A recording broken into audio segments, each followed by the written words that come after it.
venez à mes côtés. Ouais. Je vais dire juste quelques mots d'introduction.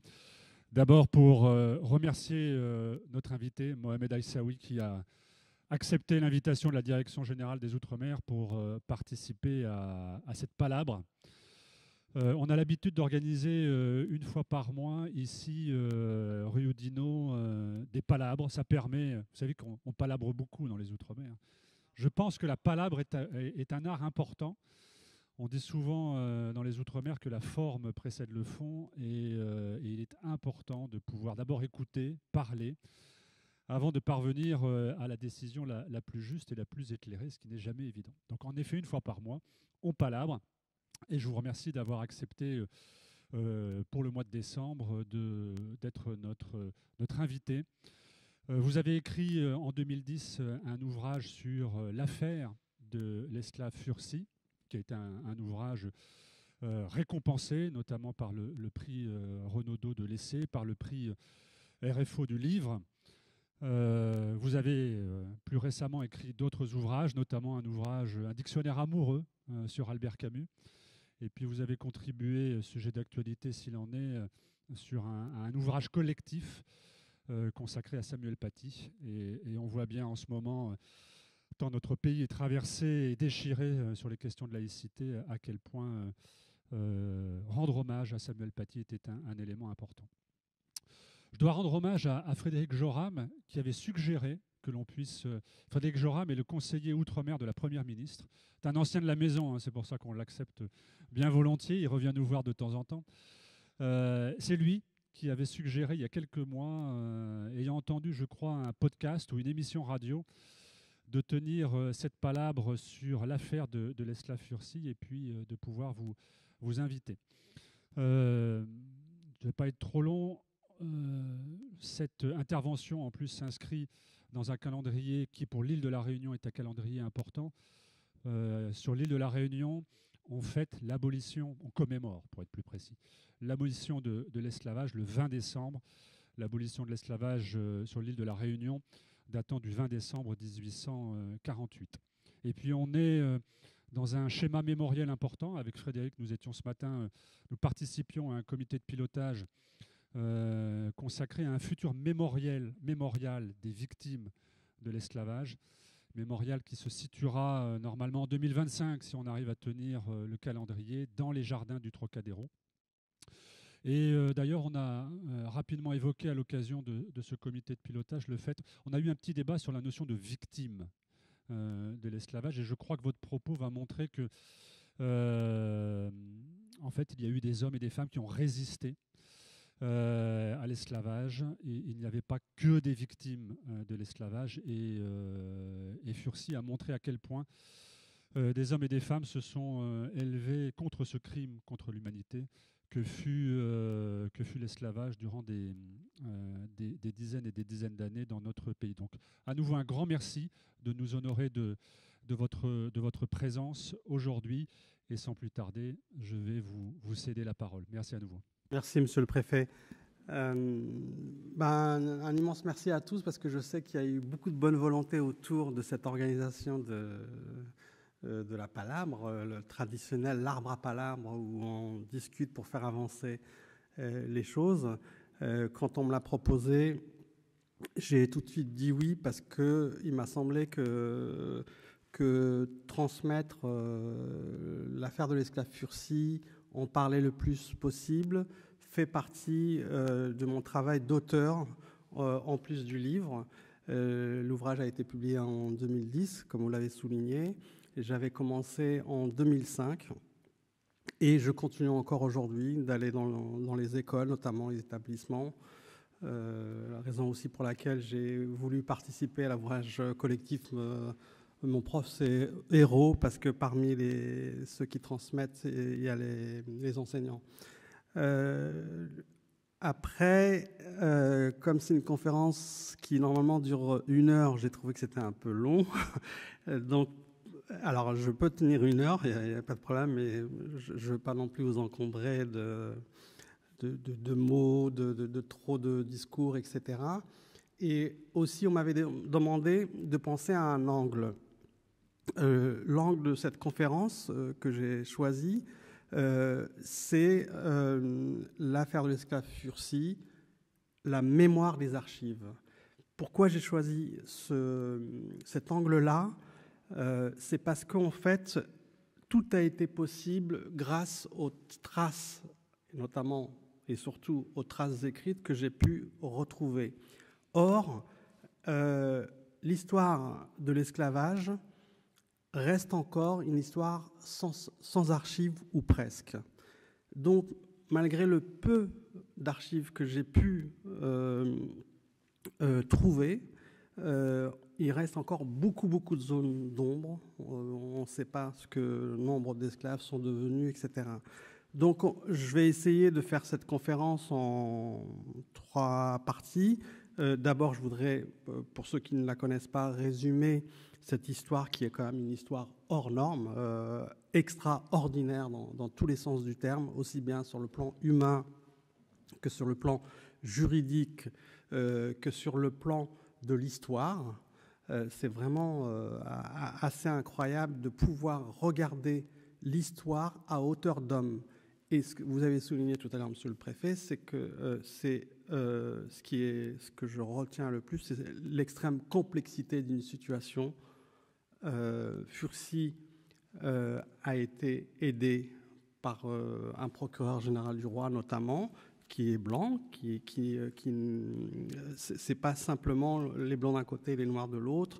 Il y avait dans cette histoire-là des affranchis qui ont aidé Furcy, d'autres affranchis qui refusaient d'aider Furcy, etc. C'est une histoire d'une complexité humaine, tout simplement. Donc, et dans la deuxième partie, je voudrais dire justement, puisqu'on en est là et c'est l'angle que j'ai choisi, c'est le rôle vital, essentiel des archives et d'une manière plus générale des papiers. Parce que qu'est-ce qu'on appelle archives? On va le voir après. Moi, j'ai retrouvé des brouillons qui m'ont énormément aidé à comprendre l'histoire. Il peut y avoir des éléments comme ce fameux code noir dont, en fait, en vérité, il est célèbre, mais on ne connaît pas le contenu de manière réelle qui a été créé pour... ou en tout cas censé même protéger les esclaves. Voilà le but de la création du Code noir, ce qui est assez extraordinaire. Et puis, juste une parenthèse. Alors, il y a le Code noir, il faut l'écrire au pluriel parce qu'il y en a eu plusieurs. C'est anecdotique, mais j'avais envie de le souligner. L'article 1 de tous les codes noirs, vous allez entendre,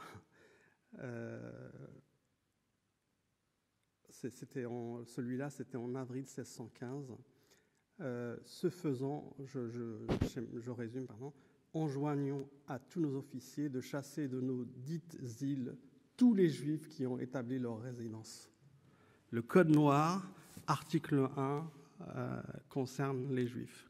Article 1. Voilà, c'est un peu l'histoire qui résonne de partout, etc.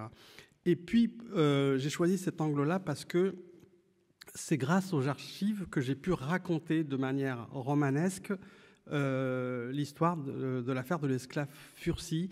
Et je voudrais aussi dire comment ces archives produisent de la mémoire via un roman, via une pièce de théâtre, également une pièce de théâtre radiophonique, et aujourd'hui un film. Et je voudrais saluer la présence des producteurs du film, l'affaire Furcy. Il y a Étienne Comard, producteur et scénariste de Furcy, et Eric Gehlmann, coproducteur. Il fallait au moins 2 belles maisons de production pour porter ce projet. Pour ceux qui... je pense qu'il est important, parce qu'on a pu en entendre parler, mais je fais vraiment un résumé. Je vais mettre le chronomètre parce que je ne veux pas... en fait, l'affaire de l'esclave Furcy démarre précisément en 1817 et en octobre 1817, à la mort de sa mère, qui s'appelait en vérité Magdalena, et puis après elle a été baptisée, et donc on la connaît sous le nom de Madeleine. l'esclave Fursi, alors âgé de 31 ans, découvre un document, on est dans les archives, qui prouve que sa mère était en fait affranchie et maintenue et illégalement dans la servitude depuis plus d'un quart de siècle. Son propriétaire ou son maître, je ne sais pas quelle expression utiliser, avait signé un acte d'affranchissement qu'on a retrouvé et elle l'avait simplement caché. Et elle restait esclave dans la plantation. Et pourquoi faire ça ? Parce que c'était assez fréquent dans les plantations. C'est au cas où Madeleine tombait malade, était blessée, ne servait plus à rien, on sort l'acte d'affranchissement, on dit elle ne m'appartient pas, je ne suis pas responsable d'elle. Parce que le Code noir aussi établissait qu'il fallait quand même protéger les plus vieux esclaves, ceux qui étaient handicapés, etc. Et il y en avait beaucoup. Voilà. Donc, avec l'aide de sa sœur Constance, et là commence la complexité, sa sœur, grande sœur de Fursi, qui a 10 ans de plus que lui, elle est une femme libre de couleur. Elle sait déjà lire et écrire, et elle avait été épousée par celui qui a contribué aussi, pas à sa naissance, mais qui avait mis enceinte sa mère. Voilà. Donc, c'était aussi assez fréquent. Il y avait beaucoup de naissances hors mariage, et soit le propriétaire, je ne trouve pas d'autre mot, soit le propriétaire rachetait, soit il ignorait, etc. Il y avait des règles aussi dans le Code noir qui disaient que celui qui met enceinte un esclave est obligé de racheter, etc. Voilà. Et puis surtout, il y a le soutien qui est, je ne trouve pas d'autre mot que héroïque, du procureur général du roi, qui s'appelle Gilbert Boucher, qui était arrivé récemment à l'île Bourbon, donc l'ancien nom de l'île de la Réunion. Et là aussi, on est dans une réglementation. Pourquoi fallait-il un procureur qui vienne, on disait de France à l'époque, qui vienne de la métropole ? Parce qu'il y avait un système quasi mafieux, il n'y a pas d'autre mot, des propriétaires détenaient tous les droits, évidemment, les pouvoirs économiques, même les pouvoirs judiciaires parfois, administratifs, juridiques, etc. Et donc, il fallait que quelqu'un soit de l'extérieur pour qu'il y ait un peu plus de justice, on va dire.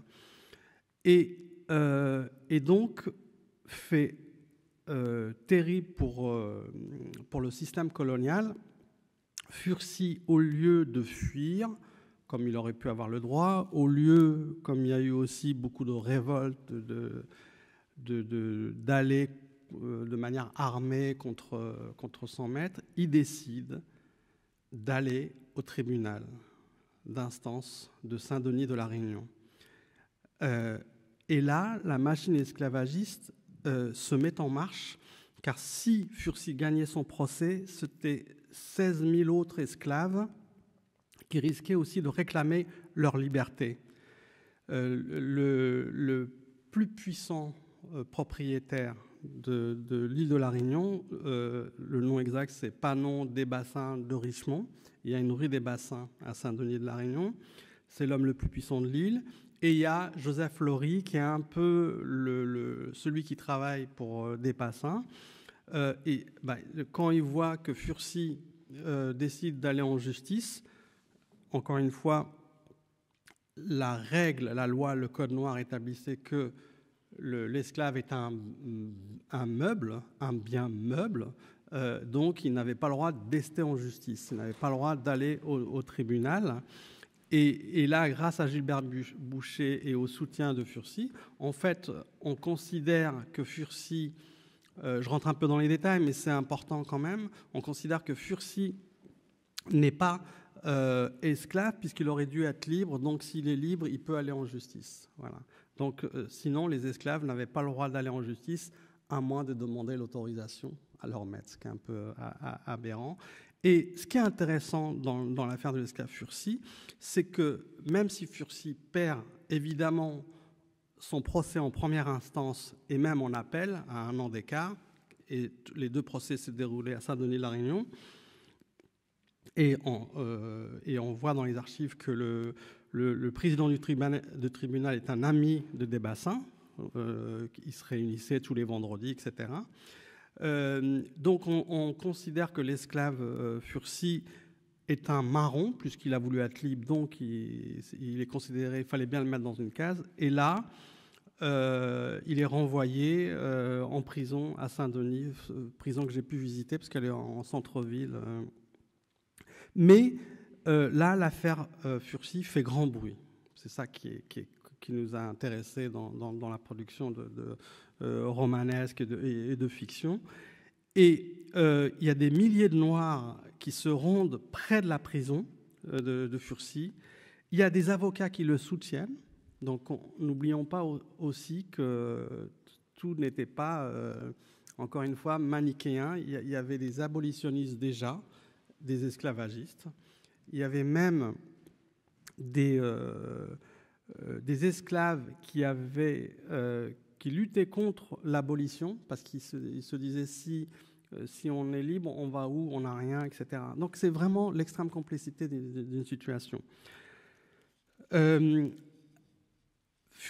Furcy fait tellement peur au système esclavagiste et à ceux qui le maintiennent que, bonne idée pour eux, ils se disent tiens, c'était le terme qui était déjà usité à l'époque, on va le déporter à l'île Maurice.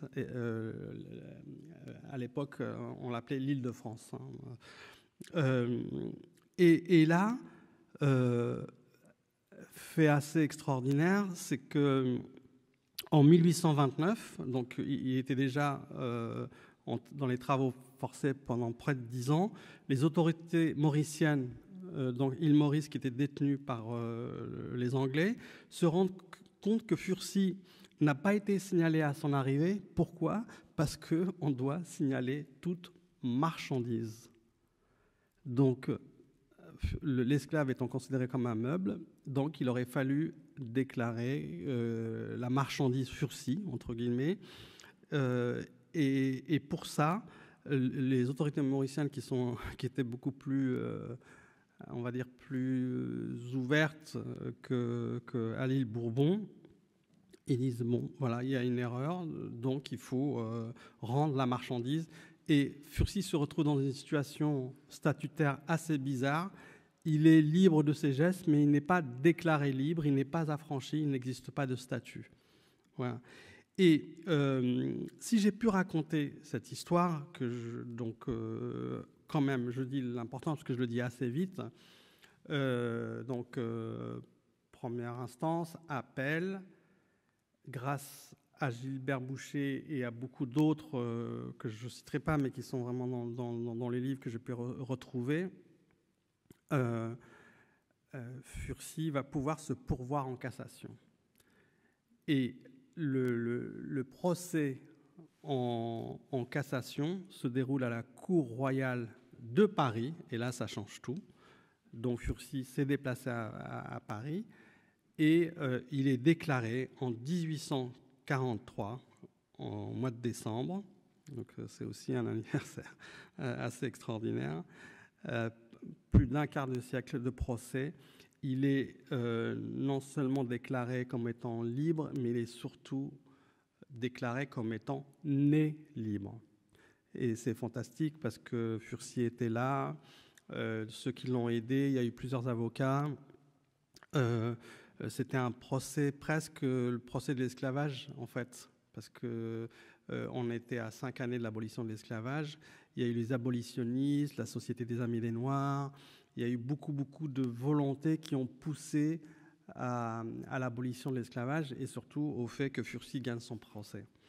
Et pour la petite histoire, je n'ai pas le temps de tout dire, mais Furcy avait appris à lire et à écrire. C'est un point important qu'on a voulu mettre aussi dans le film, parce que ça veut dire que c'est l'instruction aussi qui a fait que Furcy a pu aller jusqu'au bout. Et ça, c'est fondamental. Et pour la petite histoire, donc Furcy s'est mis à son compte. Il est devenu confiseur et il a fait fortune. Au point aussi, et ça on l'a découvert par la suite dans des actes notariés, même s'il y a plusieurs versions, il aurait eu lui-même 2 esclaves ou 2 personnes qui l'auraient aidé notamment dans son commerce. Donc j'ai pu raconter cette histoire en consultant les archives qui avaient été mises aux enchères à l'hôtel Drouot. C'est en mars 2005. Et là aussi, ça m'a sidéré, je le mets dans l'introduction. Donc moi, je m'étais toujours intéressé à l'histoire de l'esclavage, et depuis même mon sujet de bac philo, j'avais 17 ans, et le bac philo, c'était La loi est-elle juste ? Et ça m'est resté au point que à la faculté de Nanterre, j'ai fait traduire la constitution sud-africaine, l'apartheid, qui stipulait que un noir n'est pas égal à un blanc, et donc si on disait le contraire, on était dans l'illégalité. Donc la loi disait que les hommes n'étaient pas égaux. Donc j'ai trouvé des archives. Et ce qui m'a sidéré, c'est que je pensais qu'on allait être beaucoup à venir. Moi, je venais en tant que curieux, intéressé par l'histoire, etc. On était 2, les autres, c'était un petit groupe de 4 personnes qui était une association qui cherchait justement à mettre en valeur la mémoire des esclaves, etc. Ça a été préempté par l'État pour les archives départementales de La Réunion pour 2000 et quelques euros. Et dans la même semaine, 3 ou 4 jours après, il y avait ça m'intéressait comme ça, une photo de Douaneau, le baiser de l'hôtel de ville, qui a été adjugée pour 155 000 euros. C'était une énième photo. J'adore Douaneau, mais quand j'ai vu le rapport entre des documents essentiels pour l'histoire et pour toute notre histoire, c'était pas simplement une histoire de l'esclavage. Je me suis dit que voilà, je vais mener une enquête sur Furcy, et j'ai d'abord vu ces archives qui étaient, je peux vous assurer, je les ai vues physiquement, qui étaient comme laissées à l'abandon. Ces archives-là étaient à côté. Vous savez, il y a les sociétés qui participent aux enchères, qui gardent les documents, parfois c'est des tableaux, etc. J'ai pu les voir. Ces archives étaient au milieu de bibelots, mais sans aucun intérêt. Je pense qu'on aurait pu prendre une feuille, on n'aurait rien vu, parce que c'était des documents privés qui avaient été tenus par Gilbert Boucher, annotés, etc., des actes notariés. Et c'est... de voir ça, je me suis dit, c'est pas possible. Et ces archives-là sont restées une année dans ce local. Moi, je voulais les consulter de manière publique, donc j'appelle les archives départementales de La Réunion. Je dis, ça fait 1 an que... Alors, j'avais appelé plusieurs fois, mais ça fait 1 an que ça traîne, je voudrais les consulter. Et pour pouvoir les consulter, ceux qui ont pu voir dans les musées, etc., dans les archives départementales, il faut qu'elles soient classées. Et vraiment, j'ai pu les voir par la suite, elles étaient facilement classifiables. On a mis 4 ans à les classifier. J'ai pu, par des voies détournées, pouvoir voir ces archives-là. Il y avait tout. Il y avait des brouillons, il y avait des lettres, des documents d'époque, etc. Tout ce qu'on peut produire.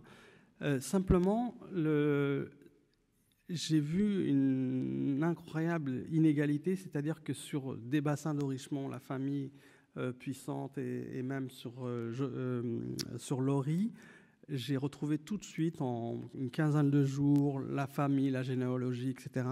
Sur Furcy, je n'ai rien trouvé. Même pas. J'ai mis 2 ans à retrouver sa date de naissance. J'ai mis... je ne sais pas combien d'enfants il a. Je ne sais pas s'il a pu se marier de manière officielle ou pas, parce qu'il était à l'île Maurice aussi, etc. Voilà. Et puis j'ai pu découvrir, je vous le fais un petit résumé très rapide, donc les acteurs principaux de cette histoire. Donc il y a Furcy, je l'ai déjà décrit, Constance, donc elle avait 41 ans au moment du procès. Elle est veuve et mère de plusieurs enfants, on ne sait pas combien. Sauf que j'ai lu elle avait un caractère extraordinaire au point de ne pas céder à des pressions de des bassins, etc., pour soutenir son frère. Et puis, donc, elle vivait seule, mais elle a été instruite par son mari et par donc celui qu'on suppose être son père. Voilà. Dans le récit aussi, j'ai pu découvrir elle a le prénom peut varier d'une version à l'autre. La fiancée de Furcy, qui était une enseignante, une institutrice, on en revient encore. Et il y avait vraiment une histoire d'amour entre Furcy et cette institutrice qui a duré longtemps. Elle est juste un peu plus jeune que lui. Voilà. Donc, il y a le procureur Gilbert Boucher. Lui, il a 35 ans en 1817. C'est un franc-tireur. Il vient, partout où il est passé. Il ne restait pas longtemps il était en Corse, il était à Poitiers, etc. Et c'est grâce à lui qu'il a rassemblé tout ce qui était possible d'archives. Notamment, il les recopiait, il les faisait, pas certifié, c'est un peu anachronique, mais des copies chez des notaires. Et c'est pour ça qu'on a pu retrouver ces archives-là. Après, je voudrais quand même citer l'avocat Godard de Zaponnet, qui lui avait 36 ans en 1817, et je trouve que lui, c'est un natif de Bourbon, mais c'est quelqu'un qui va se battre pour, pour l'abolition de l'esclavage, 2, pour soutenir de manière gracieuse Furcy. Voilà. Bon, tout ça, ça fait une galerie de portraits qui sont très complexes, en fait, et il est impossible de les mettre dans une case ou dans l'autre, etc. Alors, quand même, je vais citer aussi parmi les 2 autres, parce que c'est 2 acteurs, entre guillemets, qui sont très intéressants. Furcy a aussi été aidé par le substitut du procureur général, qui s'appelle Jacques Sully Brunet, donc non composé. Lui avait 20 ans en 1817. Il sortait à peine, à l'époque, il n'y avait pas une école de magistrature, c'était la faculté de droit. C'est un créole qui est né dans l'île. Et au début, il est le soutien avec le procureur général du roi. C'est même lui qui fouille le dossier, les documents que donne Furcy, et il prononce cette phrase: « Je pense que cette affaire est de nature à être défendue. » Donc, c'est-à-dire, vous pouvez aller au tribunal. Et là, c'est par lui que tout démarre, que tout implose. C'est un personnage intéressant parce qu'on le retrouve une vingtaine d'années après. Il n'est plus du tout cet homme féru de liberté, de justice. Il a hérité d'une plantation où il y a 100 esclaves et il devient esclavagiste. Voilà. Après tout, aujourd'hui aussi, on change d'idée, de parti, etc. Il n'y a pas de raison qu'à l'époque, ce n'était pas le cas. Et puis, autre personnage très intéressant, Brabant. Il était charpentier et surtout, c'est un homme qui est noir, on disait cafre et affranchi. Et en fait, il est affranchi par récompense.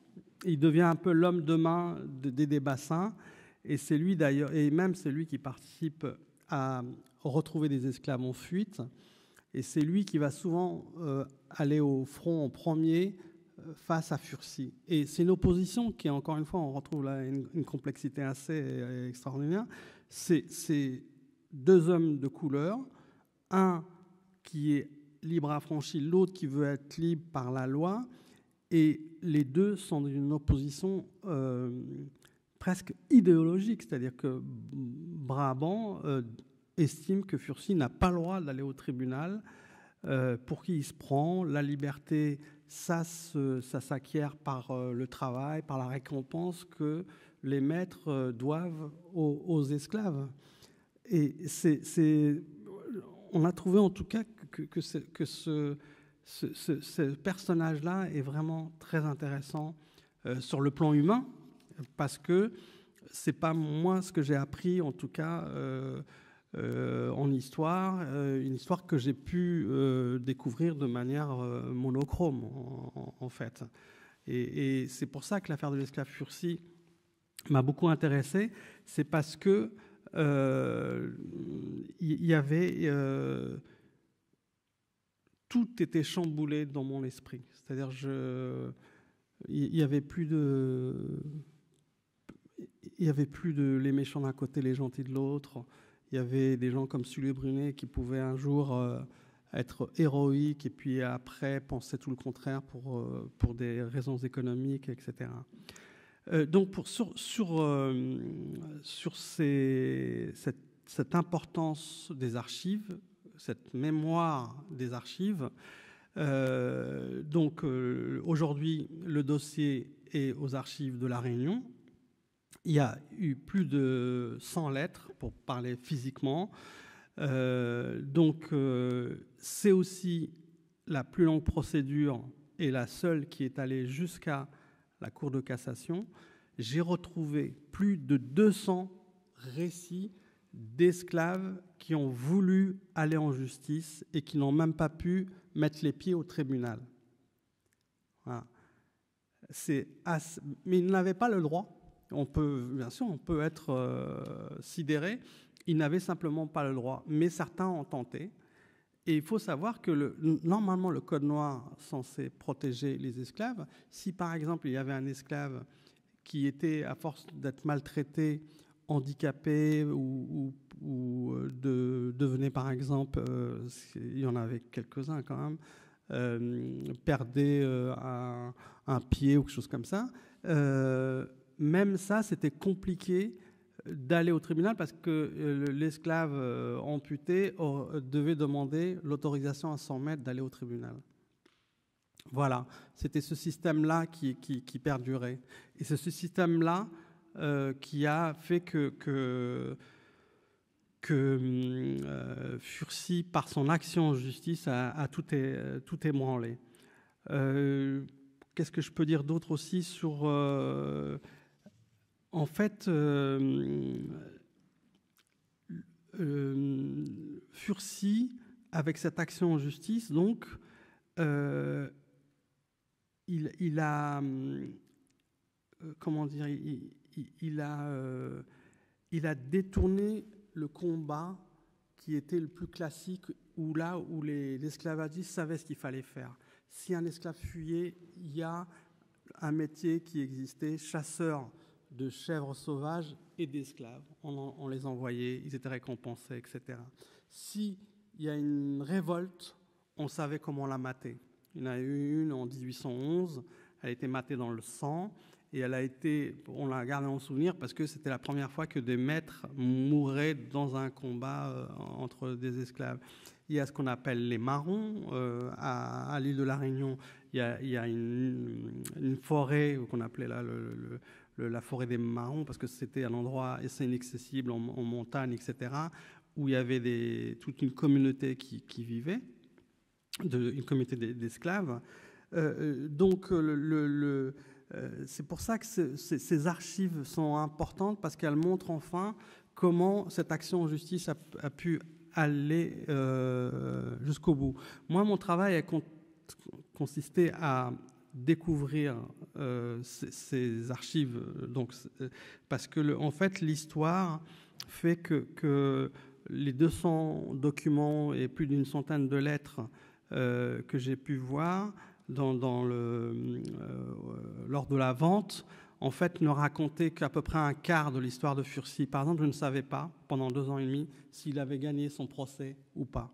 Pendant 2 ans et demi, je ne savais pas. Et le fait un peu presque bizarre, je retrouve la plaidoirie de la Cour de cassation à la BNF. C'était à... Je n'ai rien compris parce que je me suis dit, qu'est-ce qu'elle fait là? Il faut savoir que pour les archives liées à une histoire qui se déroule à La Réunion, il y a 3 points. Il y a les archives départementales, évidemment. Il y a ce qu'on appelle les ANOM, je pense qu'ici certains connaissent, les archives nationales de l'outre-mer qui sont à Aix-en-Provence, qui sont fantastiques, qui concernent aussi le Maghreb. Allez comprendre pourquoi, mais voilà. Et puis, il y a l'ancien ministère des colonies, où il y a juste des archives extraordinaires qui sont parlants. Et puis, il y a toute une littérature. Là aussi, c'est très intéressant. Il y a une inégalité incroyable. C'est que c'est très important. Je l'ai lu. Il y a des témoignages de négriers, il y a des témoignages d'esclavagistes, mais vous ne trouverez jamais aucun témoignage direct d'un esclave. Alors, il y a le fait de savoir lire et écrire. Aux États-Unis, on a beaucoup développé ces slave stories, où on tend le micro à un ancien esclave qui raconte, et ça fait des récits d'esclaves. Mais en France, je vous défie de trouver un témoignage direct. On peut trouver après l'abolition, mais très peu. Rue Cazenec, par exemple, qui est un film extraordinaire, c'est après, ça se déroule bien après l'abolition. Voilà. Les archives, c'est aussi le livre qu'on a pu écrire. Donc, j'ai trouvé, par exemple, quelque chose qui a été très important dans le livre pour moi. C'est un livre d'Auguste Billard qui voulait devenir député de Lille, et il s'est rendu à Bourbon. Et puis, il a écrit Voyage aux colonies orientales. C'est un petit éditeur, mais c'est juste fascinant parce qu'il y a plein de notes d'observation qui expliquent comment fonctionnaient les esclaves. Lui-même, alors que c'était un homme plutôt cultivé, disait les esclaves, s'ils sont noirs, c'est parce que c'est pour qu'ils soient protégés du soleil. Méfiez-vous, ils ont besoin d'être commandés, etc. C'était le discours qui courait dans toute l'île. Et j'imagine dans les autres îles aussi que je connais moins. Voilà. J'ai formulé le vœu dans le livre que la plaidoirie, qui fait une 40aine de pages et que je reproduis sous forme de dialogue dans le livre, soit diffusée telle qu'elle, parce que d'abord c'est extrêmement littéraire, hein, pour quelqu'un qui aime la littérature. C'est très et c'est des leçons de droit qui sont incroyables. Je veux dire, on fait feu de tout bois, c'est-à-dire y compris les maximes chrétiennes, ce que j'ignorais qu'elles existaient, qu'elles pouvaient aider un esclave à trouver sa liberté. Nul n'est esclave en France. Celui qui pose les pieds sur le sol de France devient libre de suite et libre pour toujours. C'est magnifique. Je vois madame qui... Non, mais voilà. C'est ça. Il y a aussi des combats juridiques sur contentant, parce que Furcy, la mère de Furcy est née à Chandernagore, en Inde, et il y avait toute une colonie, comme c'est près de l'océan Indien, qui venait à l'île Bourbon et l'île Maurice, l'île de France à l'époque. Et c'est assez fascinant de constater que, par exemple, à un moment donné, ceux qui ont voulu aider Furcy et ceux qui ont voulu s'y opposer, on disait que, par exemple, indien, on jouait sur le mot de indien. Est-ce que c'était indien d'Inde ou indien d'Amérique, etc. Un peu comme un autre procès que j'adore, qui est d'ailleurs plus une dispute. C'est la controverse de Valladolid. elle est magnifique. Je veux dire, on a dans l'Indien en disant qu'il n'est pas noir. Je veux dire, c'est ça, qu'il n'est pas comme un noir. Voilà. Après, j'ai fait un exercice qui était un peu compliqué, c'est que j'ai pu recouper les dates. Et il m'a fallu, mais vraiment des années, pour, par exemple, trouver donc, la date de naissance de Magdalena, Madeleine. Bon, je ne veux pas vous la faire, mais voilà, c'était peut-être que sur le plan peut-être sur la chronologie, donc c'est un peu important pour ceux qui ne connaissent pas l'histoire. Donc 1817, Madeleine meurt. Donc elle avait 3 enfants, dont un est mort à la guerre contre les Anglais quand même. Donc elle laisse Constance et Furcy qui ont 10 ans d'écart. Le 17 octobre 1817, Furcy assigne Laurie au tribunal d'instance. On le déclare marron pour pouvoir aller le chasser et le mettre en prison, alors qu'il était à la maison, voilà. Le 2 novembre 1817, donc vous voyez, un mois après, il perd son procès en première instance. Le 12 février 1817, donc quelques mois après, moins de 6 mois, la Cour d'appel de Saint-Denis confirme l'arrêt du tribunal d'instance. Le 2 novembre, Furcy sort de prison, mais il est tout de suite envoyé à l'île Maurice, donc une habitation qui appartenait à la famille Laurie, comme ça déporté, c'est ce que j'ai dit tout à l'heure. Et de 1818 à 1828, il effectue des travaux dans l'habitation, des travaux forcés dans l'habitation de Maurice, de l'île Maurice. Et puis donc, ce que j'ai dit tout à l'heure, 1829, donc après 10 ans de travaux forcés, les autorités mauriciennes anglaises le déclarent libre, en tout cas. Voilà. Et donc, c'est là aussi qu'intervient l'avocat Godard de Zaponnet, qui effectue en pourvoi en cassation en 1835. Et en fait, Furcy ne découvre comme quoi il était aidé, même parce qu'il y a les histoires de distance, les histoires que j'essaie de mettre aussi dans le livre. Je vous le dis, ce qui m'a le plus ému dans cette histoire, et au moment où je l'ai découvert, surtout, j'étais aux archives départementales de l'île de la Réunion, sous-sol, et puis, je ne sais pas, je chantais quelque chose aux questions archives. Il y a des jours comme ça. Il était 8h du matin. Et j'avais entendu, il y avait une rumeur comme quoi Furcy et Gilbert Boucher avaient établi une correspondance, etc. Et puis, je demande les dossiers, je regarde et tout. Et puis là, je reçois une claque. Je vois 7 lettres signées de Furcy. Donc, ça veut dire qu'il a pu écrire. Et je vous assure, j'ai l'impression d'être quelqu'un de plutôt rationnel, mais là, il y avait un truc irrationnel. J'entendais presque une voix qui me disait, même Furcy qui me dit, mais maintenant, tu me sors de là. Je t'ai montré les lettres, maintenant, tu me sors de là. J'entendais quelque chose comme ça. Et je suffoquais tellement j'étais ému, parce que les lettres sont formidables. J'en ai reproduit quelques-unes, je les ai là, donc j'ai pas eu le temps, je suis désolé de faire je sais pas, une vidéo, quelque chose comme ça, mais je vous les montre quand même comme ça, au moins il n'y a pas 1000 personnes, donc on peut voir.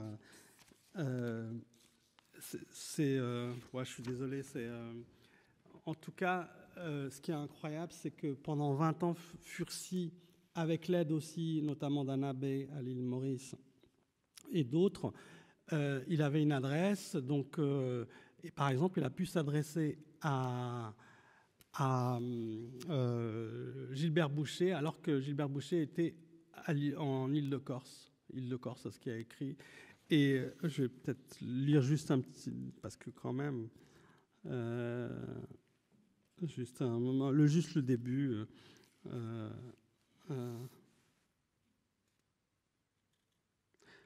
Juste ce petit extrait. Donc, lettre remarquablement bien tournée. Donc, c'est Furcy qui s'adresse à Boucher. Vous le savez mieux qu'un autre, monsieur. Si j'avais et si j'ai encore des droits à réclamer ma liberté, vous m'encouragêtes dans mes demandes, vous me protégiez, j'allais respirer l'air de la liberté, vous partîtes, je suis esclave. On n'a pas voulu me laisser le droit de choisir mon avocat, et en voyant celui que la cour m'a désigné, celui de mon adversaire, je devinais mon sort. Et durant 20 ans, c'est un échange comme ça. Un moment, Furcy signe Furcy Laurie, du nom de son maître. C'était la pratique. On portait le nom de son maître. Un autre moment, il signe Furcy tout court.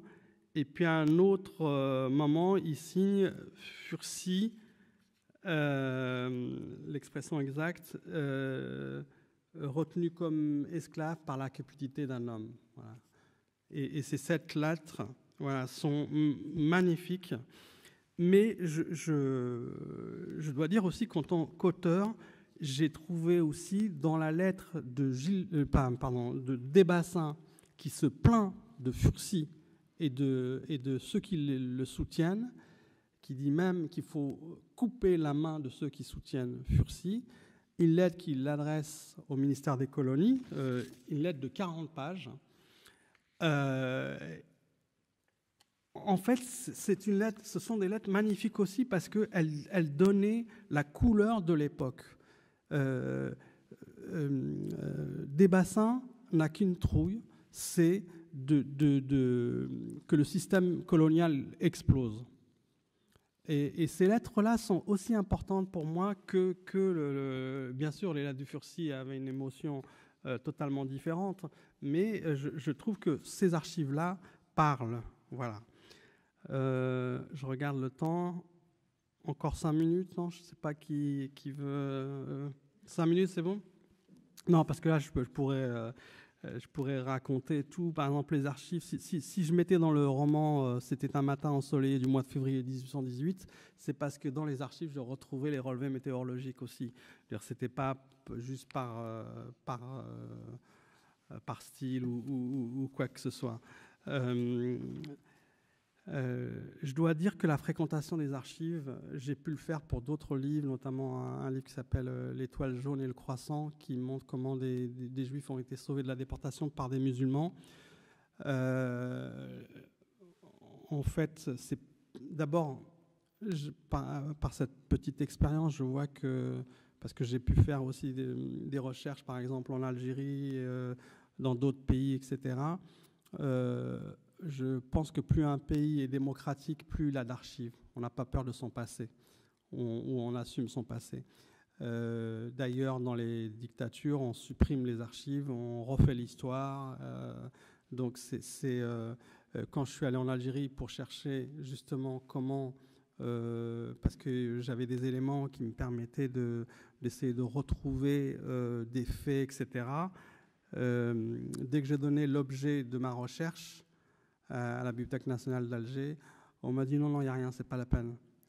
C'est-à-dire que, alors que le fondateur de la mosquée de Paris est quelqu'un qui a notoirement aidé des Juifs, et notamment son chanteur, qui était un chanteur populaire, qui s'appelait, c'est un faux nom, Salim Alali, et en vérité, il s'appelait Solomon Alali, il était juif. Le fondateur de la mosquée de Paris le savait, etc. À Yad Vashem, ils ont ouvert un dossier suite à ce qu'on a pu découvrir. Mais voilà, mais à Alger, c'était compliqué. Il fallait pas que je donne cet objet de recherche. Donc voilà, pour parler de la fréquentation des archives, c'est vraiment des... je pense que ça nous aide à écrire des histoires, et je me souviendrai toujours d'une parole quand il était de ce monde, Georges Somproun, parce que j'ai demandé conseil quand même à des personnes qui ont une certaine autorité. Elie Wiesel, à l'époque où il était encore là, est-ce qu'on peut romancer des faits comme la Shoah, etc. Serge Klarsfeld, idem, et puis Georges Somproun.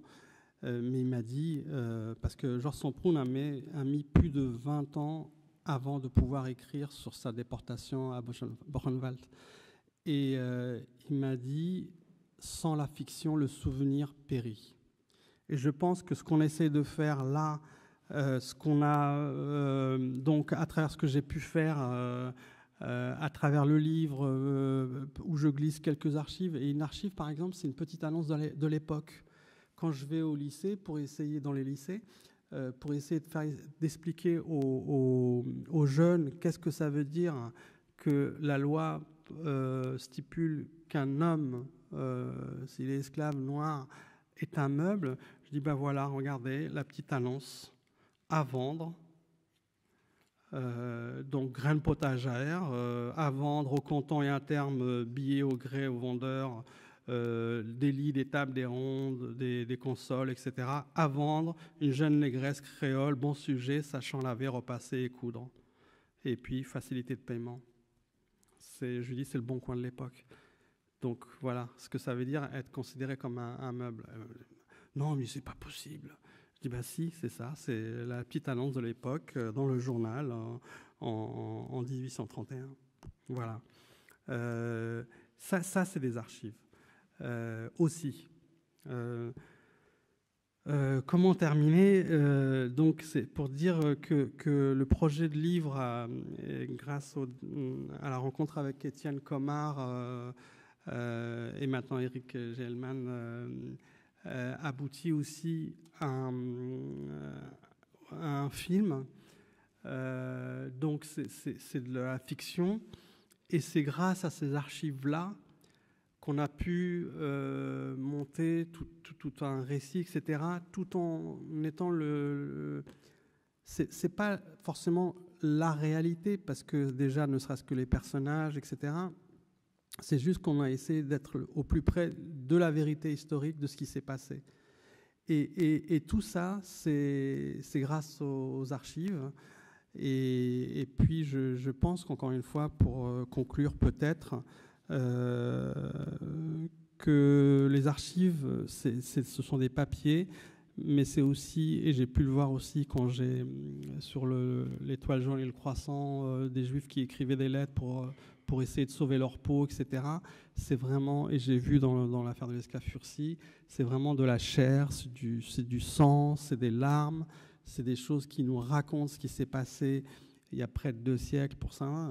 Il y a des archives plus anciennes, mais c'est vital à une société, et c'est aussi vital de les conserver pour pouvoir écrire des romans, faire des films, des pièces de théâtre, etc. Voilà, merci pour votre attention. Merci.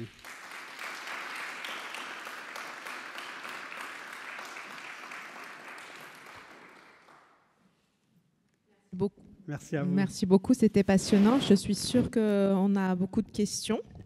Donc je passe le micro. Sinon, je commence par mes questions. Hein. Il paraît que c'est la première qui est la plus difficile, on passe directement à la deuxième. Bon, sinon, je pose ma question, ça donnera peut-être des idées, mais moi, j'étais juste intriguée par ces archives donc, qui sont passées, j'ai bien compris, de Gilbert Boucher aux archives départementales de La Réunion. Est-ce que vous avez réussi à reconstituer, ou vous avez des idées par où elles sont passées? Alors, quelque chose qui était assez extraordinaire, même très extraordinaire finalement, c'est que grâce au livre, il y a eu tous les descendants qui m'ont écrit ou rencontré. J'ai rencontré par exemple l'un des descendants de Gilbert Boucher, et il se trouve qu'il était président d'un tribunal de commerce, comme quoi c'est assez extraordinaire. J'ai rencontré la famille de Sully Brunet, d'autres, des bassins, et des bassins, je leur raconte à la fin. Des bassins, je le dis, donc c'était le 12 mai 2009, 2 jours après la commémoration de l'abolition de l'esclavage. J'ai rencontré une amie, donc une journaliste. Je le dis parce que ça a l'importance. Elle a des yeux magnifiques, très hypnotiques, bleus hypnotiques. Il se trouve que ces yeux-là, je les avais déjà vus quelque part. Et c'était Madame Desbassins. Il y a un tableau de Madame Desbassins à l'île de la Réunion, qui a des yeux bleus hypnotiques, hein, pour ceux je pense qu'on peut retrouver le portrait sur Internet. Et donc je parle avec elle, on parle chacun de son projet et tout, et puis je dis, bah voilà, je fais quelque chose sur l'île de la Réunion. Voilà. Elle me dit, mais je l'ai écrit, ah, mais tu sais, parce qu'elle s'appelle Richemont, mais elle n'a jamais donné son nom en entier. Elle me dit, mais tu sais, mon vrai nom, c'est celui qui donc elle a sur sa pièce d'identité, c'est Panon Desbassins de Richemont. Et j'ai chez moi le portrait de mon aïeule, Madame Desbassins. Nous avons les mêmes yeux. Voilà, donc je retrouve tous les descendants, etc. Mais pour Furcy, comme il n'y a pas de nom, il n'y a pas de possibilité de vérifier. Voilà. Furcy, une fois qu'il a été déclaré libre, a décidé de prendre comme nom de famille, mais ça je ne l'ai su qu'après la publication du livre, comme nom de famille le prénom de sa mère, Madeleine. Donc il s'appelle Furcy Madeleine. Voilà. J'ai répondu à la question ou à peu près ? En partie, moi je m'interrogeais sur la chaîne, tout simplement, qui a conservé concrètement. Oui, pardon, puisqu'on est sur les archives. Non, je savais que je n'avais pas tout répondu. Non, mais ce qui est incroyable, c'est que ces archives-là étaient des archives privées, elles appartenaient à la famille de Gilbert Boucher. Or, je ne sais pas comment elles sont arrivées, et heureusement finalement que ça sont arrivé là, parce que les archives privées, on ne peut rien faire. Il y en a plein à l'île de la Réunion. Hein. Il y a toutes les familles qui détenaient des esclaves. Elles ne sont pas obligées de donner leur... il y a un super musée hein, aussi, et le conservateur du musée m'a beaucoup aidé. Mais ce sont des archives privées. Alors il y a des archives publiques comme le ministère de la Colonie, le ministère des Affaires étrangères. Ce sont des lieux extraordinaires, la BNF évidemment. La BNF quand même, donc quand j'ai découvert la plaidoirie de la Cour royale de cassation, vous savez, on voit qui a pu regarder. On était 2 en 10 ans à avoir vu cette... et l'autre, c'est Madame Peabody, qui est historienne de droit et qui faisait un travail sur les termes juridiques de l'époque. Voilà. Donc, il n'y a aucune obligation de donner ou de rendre public des archives privées. Voilà. Après, c'est le choix de la famille, etc. Et heureusement, finalement, qu'on a pu les voir. Voilà. Il y avait une question là, je crois. Oui. Merci. Je voulais vous remercier pour ce livre que moi j'ai découvert parce que j'ai pu vivre à La Réunion quelques années et je suis tombée sur le livre dans une librairie. Et voilà, c'est un livre qui laisse pas indifférent, qui est extraordinaire. Et on a senti votre émotion tout à l'heure quand vous avez entendu la voix de Furcy qui vous dit sors-moi de là. Et quand on lit ce livre, c'est vraiment ce qu'on ressent, parce qu'on a l'impression que vous prenez le relais, le flambeau, vous continuez l'œuvre de Gilbert, du procureur général Gilbert Boucher. Et voilà, donc cette partie-là du livre aussi est très belle. Et elle est très belle et très rassurante parce qu'en fait, moi, ça m'a aussi fait penser à une autre histoire. Enfin, le caractère de Furcy et les hommes, les relais qui ont aidé Furcy, ça m'a fait penser aussi un peu à l'affaire Dreyfus. Parce qu'en fait, Furcy, vous le décrivez comme un homme droit, qui ne se révolte pas, qui d'ailleurs, pour faire valoir sa liberté, il va saisir les tribunaux, il ne va pas partir s'enfuir. Et donc voilà, quelqu'un de très droit qui ne s'énervera pas, qui acceptera même finalement un peu son sort. Et voilà. Et ce qui est très rassurant, c'est qu'il va être aidé par ce procureur général, pas que par lui, mais qui est quand même extraordinaire, une personnalité extraordinaire. Et c'est un peu comme dans l'affaire Dreyfus, le colonel Picard, moi ça m'a fait beaucoup penser à ces deux hommes. Moi, Et en plus, la période n'est pas si éloignée que ça. Voilà, ce procureur général, Gilbert Boucher, vous le décrivez à un moment, on voit sa vie, finalement, il va errer de mutation en mutation. Oui. Puis, il ne va pas être payé à un moment donné. Il ne sera pas payé, et puis, en fait, il meurt avant de savoir que Furcy, finalement, va obtenir gain de cause. Et puis, vous le décrivez en habit élimé, etc. Et donc voilà, c'est quelqu'un qui aurait pu avoir une carrière brillante, et finalement, qui va... Voilà. Mais ce qui est extraordinaire, parce que pendant 5 ans, j'étais vraiment dans la compagnie de ces personnages, entre guillemets, c'est qu'à un moment donné, j'ai mis que Gilbert Boucher, qui avait un enfant en bas âge, une femme et un enfant en bas âge, parce qu'il est tout le temps dans la fureur, en fait, mais parfois une fureur rentrée, et je mets qu'il a quelque chose au cœur. Et quand j'ai rencontré ses ascendants, descendants, oui, ascendants, c'est quand j'ai rencontré ses descendants, il me montre une nécrologie de Gilbert Boucher. D'ailleurs, Gilbert Boucher est devenu un nom de famille, et c'est Joseph, je crois, Gilbert Boucher. Et il meurt d'une maladie du cœur. Donc, quand on est très proche comme ça, il y a des choses qu'on ressent en fait de manière assez invisible.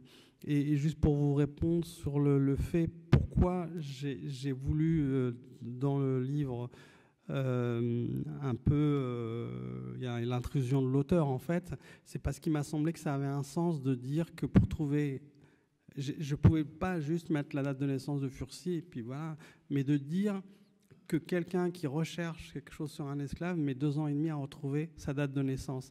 J'ai mis moins d'1 semaine à retrouver toute la famille des Bassins, les 3 prénoms des enfants, même ceux qui sont les enfants morts-nés en bas âge, parfois.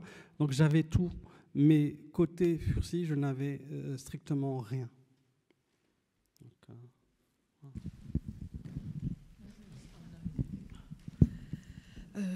j'ai pas eu encore l'occasion de lire votre livre et ça me donne furieusement envie de le lire. Moi, j'aurais une question plus générale à vous poser.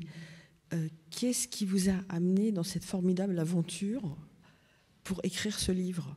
Parce que c'est quand même un jeu de piste, hein, c'est un exercice de détective. Qu'est-ce qui vous a animé pour raconter cette histoire? On ne sait pas toujours pourquoi il y a quelque chose qui résonne en nous. Je m'interroge, bien sûr. Après, je vous ai dit, déjà, le sujet du bac était vraiment quelque chose qui m'avait toujours marqué, qui m'a toujours poursuivi. Et puis, l'apartheid aussi. Et puis, par exemple, à l'île de la Réunion, il y a eu un petit reproche qui m'a été fait, mais tout petit, hein, et puis je le prends, ça ne me touche pas. C'est que je ne suis pas réunionnais. Ça, je n'y peux rien. Et je me suis dit, mais pourquoi pas un enfant d'Algérie ne s'intéresserait-il pas à un esclave réunionnais? Voilà pourquoi il faut être juif pour défendre un juif, homo pour défendre un homo, etc. Dire, j'aurais pu, le reproche qui aurait été peut-être plus pertinent, c'était pourquoi tu t'es pas intéressé aux esclavagistes arabes, musulmans, etc. J'aurais bien voulu, mais je ne maîtrise pas la langue arabe, et puis la question des archives, etc. Mais voilà, mais ce qui m'a intéressé, c'est qu'encore une fois, d'abord, que c'était raconté à hauteur d'homme, et je pense qu'on comprend beaucoup mieux, et qu'un roman ou un film peuvent dire beaucoup plus que déjà il faut savoir les décrypter, les archives. J'ai lu beaucoup de livres historiques, scientifiques, etc. Je trouvais que par moments, ça manquait de chair et surtout, ça manquait de complexité. J'adorais l'histoire jusqu'à la fac, j'en ai fait jusqu'à ma dernière année et je trouvais que c'était toujours de manière monochrome. Et ça m'a manqué. Et du coup, je pense que la fiction, si on reste près on ne fait pas n'importe quoi, peut vraiment beaucoup apporter. Voilà. Alors, je n'ai pas répondu à votre question, mais peut-être un jour, j'irai un divan ou autre chose. Voilà. Merci. Merci beaucoup pour votre exposé très, très intéressant, très riche, avec un angle très original. Moi, j'aimerais comprendre le sens et la portée du jugement de la Cour de cassation en 1843. Est-ce que la Cour de cassation tranche un point de droit parce que le jury est convaincu que Furcy est né libre et par conséquent doit être considéré comme libre et non comme un esclave? Est-ce qu'elle tranche ce point de droit sur la base d'une conviction établie sur des faits et des documents? Ou est-ce qu'au contraire, la Cour de cassation prend une forme de position contre le système esclavagiste dans un contexte social et politique où ce sujet est en débat? Et de ce fait, est-ce que la Cour de cassation influence ce débat et prépare l'abolition, la deuxième abolition 5 ans plus tard? C'est difficile de répondre directement à cette question, mais le fait est que tous les jugements, d'ailleurs aujourd'hui encore, les jugements quand il y a une affaire à caractère social ou humaine sont des jugements de l'époque. Ne sont pas déconnectés de l'époque. Il est clair, et ça par exemple je l'ai vu dans les articles de l'époque, et notamment l'abolitionniste français, donc le nom est très clair, que Furcy avait 100 fois plus de chances de gagner son procès à Paris qu'à l'île de la Réunion. Donc à un moment donné, alors d'abord, ce que je voudrais vraiment souligner de manière très forte, c'est que quand vous lisez la plaidoirie, c'est une bagarre juridique avec loi contre loi, article contre article, tiré contre tiré, etc. Et ça, c'est fascinant. Pour les juristes, c'est juste un matériau extraordinaire. N'empêche que le procès Furcy à la Cour de cassation, il était presque évident qu'il allait gagner parce que c'était le procès d'esclavage, en fait.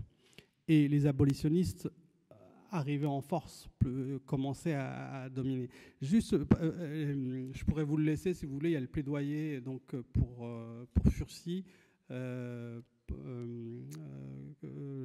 Donc, c'est ce document que je dis, voilà, c'est quelque chose de très important. L'avocat dit « Je ne viens pas ici, messieurs, déclamer contre l'esclavage.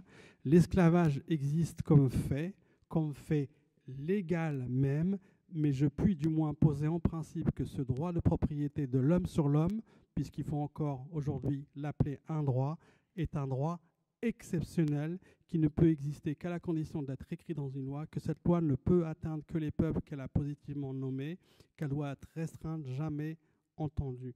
Toute chose, toute nation, tout homme est présumé libre, à moins qu'on ne représente son titre de servitude. » Là, on y a tout. C'est-à-dire qu'il y a... on sait, il y a la loi qui dit qu'il y a des esclaves, mais d'abord, c'est un droit exceptionnel, parce que la traite avait été déjà interdite, etc. Et deux, dans le cas de Furcy, il se déclare libre, mais maintenant prouver qu'il n'était pas, qu'il était en servitude. Et il y a qu'on reproduit d'ailleurs, il y a l'acte d'affranchissement de sa mère. Mais c'est une bagarre avocat contre avocat, c'est-à-dire on sort tous les arguments possibles. Et je pense que pour les élèves de l'école de la magistrature, il y a 5 moyens, je crois. Deuxième moyen, troisième, quatrième. Voilà, avec le principe que la famille ne doit pas être séparée, puisque si la mère était libre, le fils, etc. Donc après, les avocats contre Furcy vont dire non, mais ça ne concerne pas Furcy, nanana, il avait 7 ans, je ne sais pas, tout. C'est vraiment une bagarre judiciaire avant tout. Hein. Et dans ce qu'on a voulu, à travers le scénario pour le film, les temps forts, c'est les 3 procès. Première instance, appel et Cour de cassation, parce que c'est une histoire de procès aussi. Et au première instance, on voit que c'est expéditif, c'est le roi, lapsus, la loi coloniale qui est roi, qui est reine. Et voilà, il n'y a même pas de justice, c'est-à-dire que c'est expédié en 10 minutes. Et puis après, on arrive à Paris, cassation, développement d'un argument, etc.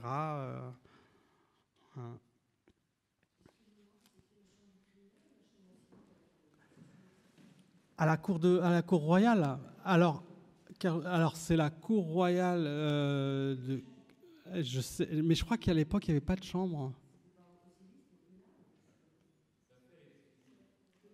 C'est si. Oui, il n'y avait pas de. Merci. Je ne me rappelais plus. Est-ce qu'il y a une autre question? Sinon... Oui, merci monsieur.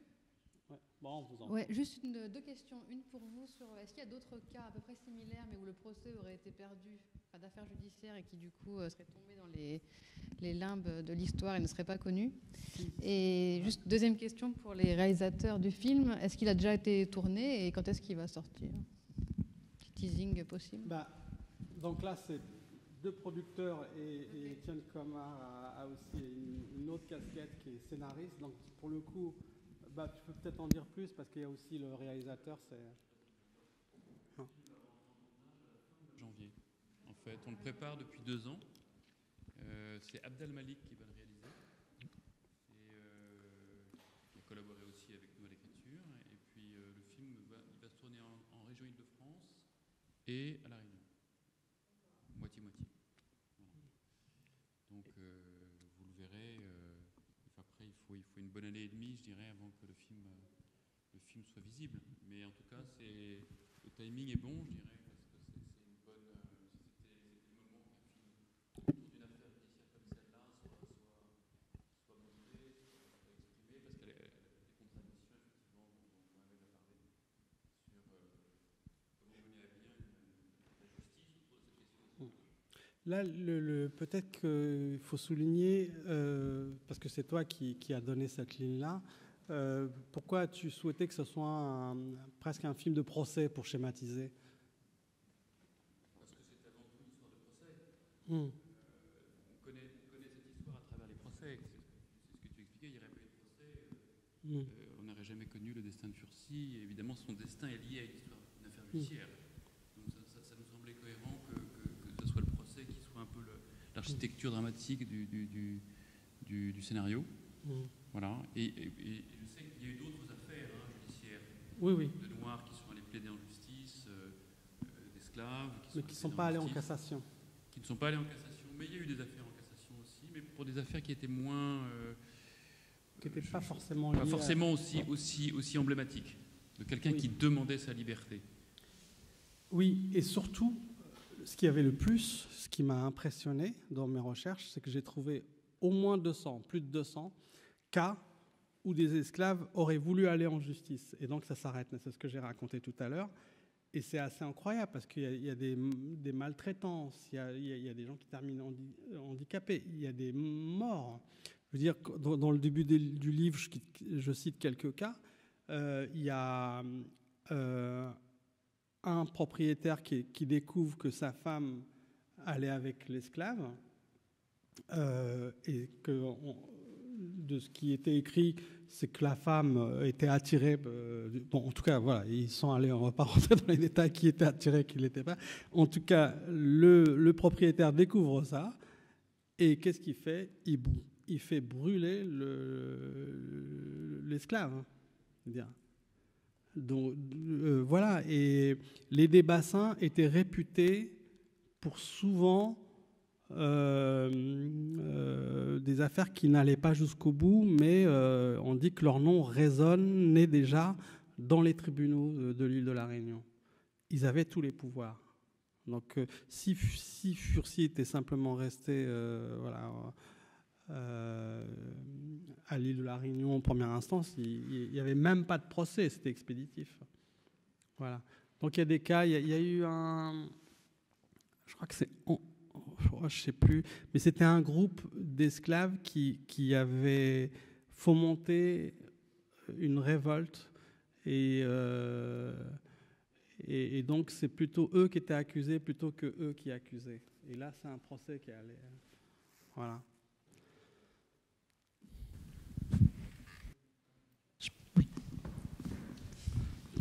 Question de Camille, mais puisque vous avez expliqué au début de votre exposé que c'était une pratique courante de la part des maîtres, en quelque sorte de prendre un acte d'affranchissement pour pouvoir, entre guillemets, se débarrasser de l'esclave une fois que celui-ci ne serait plus valide. Il y avait donc probablement des milliers de personnes dans la situation de Furcy. Oui. Est-ce que cette décision de la Cour de cassation fait jurisprudence et entraîne ensuite des reconnaissances franchement, je ne peux pas vous répondre. Je ne sais pas. Tout ce que je sais, en revanche, c'est que il faut aussi prendre une lecture, une grille de lecture économique. D'ailleurs, les propriétaires de l'île de la Réunion, à un moment donné, quand ils savaient que l'abolition était actée, d'abord, ils ont voulu, comme ils l'ont fait en 1802 ou 1804, je ne me rappelle plus précisément, rétablir l'esclavage. Et ensuite, ils ont vu qu'ils n'allaient pas pouvoir le faire. Ils ont obtenu que le décret de promulgation, je ne sais plus comment on dit, décret pour appliquer d'application, je ne sais plus, décret d'application, soit promulgué après la récolte. Donc là, si on peut gagner un peu, on gagne un peu.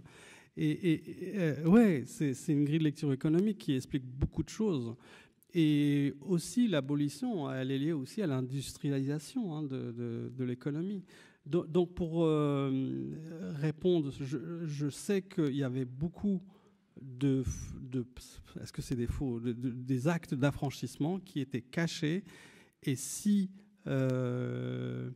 l'esclave n'était plus possible, n'avait plus de possibilité de travailler, il y avait beaucoup de mendiants en fait, ou des gens qui étaient... mais je ne sais pas si... je sais que cette affaire-là faisait beaucoup de bruit parce qu'il y avait au moins 16 000 esclaves qui étaient à peu près dans le cas de Furcy. Voilà, donc ça vous donne une idée un peu... Voilà. Merci. Merci à vous de m'avoir invité.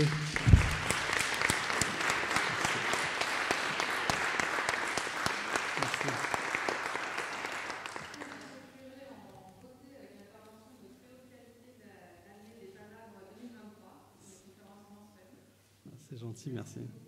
Je vous remercie. D'accord. Merci à vous tous. Merci pour votre écoute.